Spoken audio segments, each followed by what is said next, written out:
The Nazis masterminded the torching of the Reichstag, the German parliament buildings. On February the 27th, 1933, Hitler and his henchmen designate the communists as the villains and label them terrorists. The government promises proof, but never provides it. The communists did not do it. The big lie of who torched the Reichstag is used by Hitler to sow fear.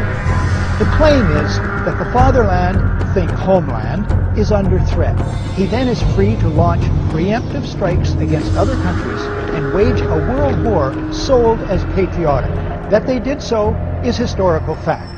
Portrayed best in William L. Shirer's masterpiece, The Rise and Fall of the Third Reich. En 1962, pour légitimer une guerre contre Cuba, l'état-major interarmé des États-Unis avait envisagé des attentats terroristes contre sa propre population. Le document déclassifié que nous présentons ici révèle le plan de l'opération Northwoods, une série d'attentats tuant des civils et des militaires américains pour mobiliser l'opinion publique contre Fidel Castro. L'état-major avait notamment planifié un attentat contre un bâtiment de guerre et un détournement d'avion. Le projet des généraux fut empêché par le président Kennedy un an avant son assassinat. Call the White House and tell them, we know the government's planning terror. Oklahoma City and World Trade Center was terrorism. We know the Joint Chiefs of Staff wanted to blow up airliners, Baltimore Sun. If you do it, we're going to blame you, so we know who's up to it. Or if you let some terrorist group do it, like the World Trade Center, we know who to blame.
He's the one who told me 11 months before 9/11 ever happened that there was going to be an event, and out of that event, we would invade Afghanistan to run pipelines for the Caspian Sea.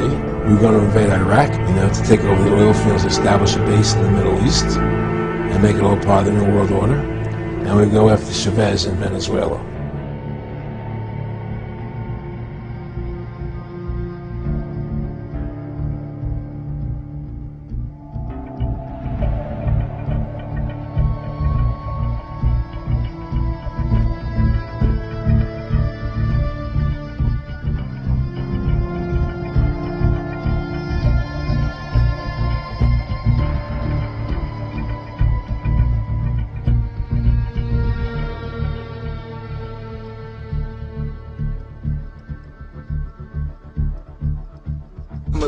Osama bin Laden, Osama bin Laden, bin Laden, Osama bin Laden, Al Qaeda, Al Qaeda, Al Qaeda, Al Qaeda, 9/11, Al Qaeda's, Osama bin Laden, bin Laden. Even bin Laden's displays of strength for the Western media were faked. The fighters in this video had been hired for the day and told to bring their own weapons. For beyond his own small group, bin Laden had no formal organization until the Americans invented one for him. He's just a character created by America.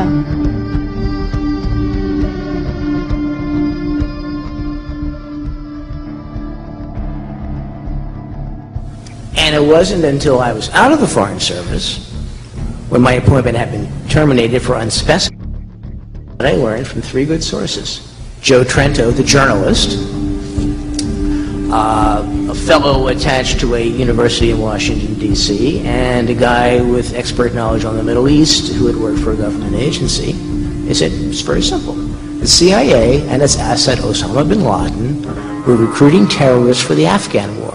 They were sending them to the United States for training, Well, actually, 98% of Pakistan would probably fall along the same line. They believe that Osama is basically a CIA agent who is working undercover to put a bad image of Islam. July 4th, 2001. Osama bin Laden, wanted by the United States since 1998, receives medical attention at the American hospital in Dubai, where he is visited by a local chief of the CIA. That Osama bin Laden's code name in the CIA was Tim Osman. That he was a CIA asset trained in the 1970s.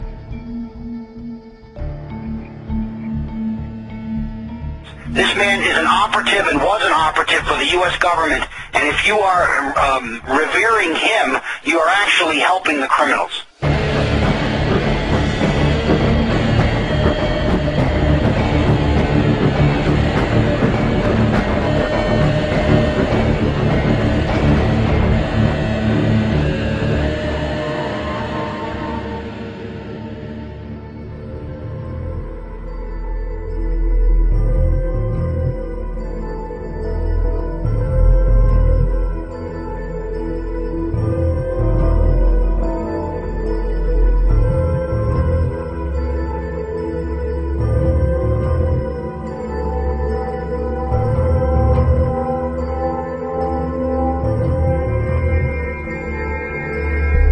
But if you stop at 9 and you skip to 11, skipping God, then you are a Luciferian. Because 11 is the number of the magician. It's the one step above. Once you have accomplished the tree of life, you are now the magician. You are one above 10. But they're doing it by skipping God. That's the symbolism of 9/11.